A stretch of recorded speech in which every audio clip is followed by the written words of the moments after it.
আবির, আমি একটা নতুন কাজের মেয়েকে নিয়ে এসেছি, দাঁড়াও। ভেতরে এসো।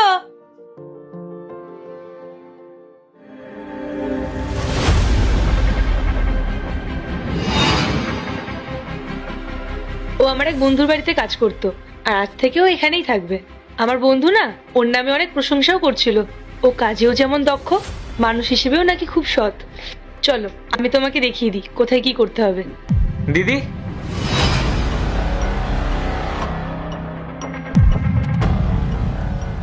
দিদি?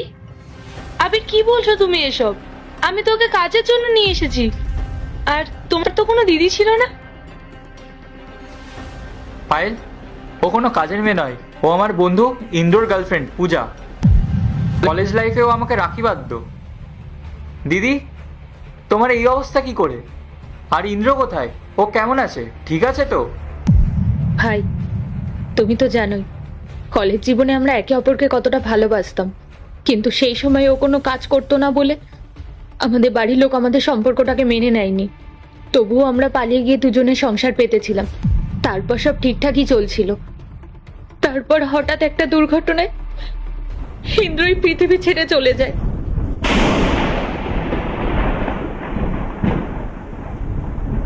বাপের বাড়ি তো আগেই আমাকে পর করে দিয়েছিল, আর ও চলে যাওয়ার পর শ্বশুর বাড়ির লোকজনও তাদের আসল রূপটা দেখিয়ে দিল। ওরা আমার থেকে না সবকিছু কেড়ে নিয়েছিল। আমি কেমন আছি, খেয়েছি কি খাইনি, সেসব খোঁজ নেওয়া তো দূরের কথা। আমাকে ওরা ওই বাড়ি থেকেই বের করে দিল। ইন্দ্রর স্মৃতি বলতে আমার কাছে যা ছিল সবকিছুই ওরা আমার থেকে কেড়ে নিয়েছে। তাই আজকে নিজেকে বাঁচানোর জন্য অন্যের বাড়িতে এভাবে কাজ করতে হচ্ছে। কিন্তু দিদি, তুমি কোনো প্রতিবাদ করলে না কেন? ইন্দ্রর সব সম্পত্তি আর ওর টাকার ওপর শুধু তোমার অধিকার আছে। প্রতিবাদ করে আর কি হতো? যেখানে নিজের স্বামী আমার পাশে নেই, শ্বশুর বাড়ির লোকজন আপন হতে পারলো না, সেখানে সামান্য ওই কটা কাগজের টুকরো নিয়ে আমি কি করতাম? যেই ঘরে এত স্মৃতি, ইন্দ্রর সাথে কাটানো সমস্ত মুহূর্ত রয়েছে, ওরা সেই ঘর থেকেই আমাকে বের করে দিল। এরপর আর কি বা বলার থাকে আমার? আবির, দিদি ঠিকই বলেছে। একা একটা মেয়ে কার বিরুদ্ধে লড়তো?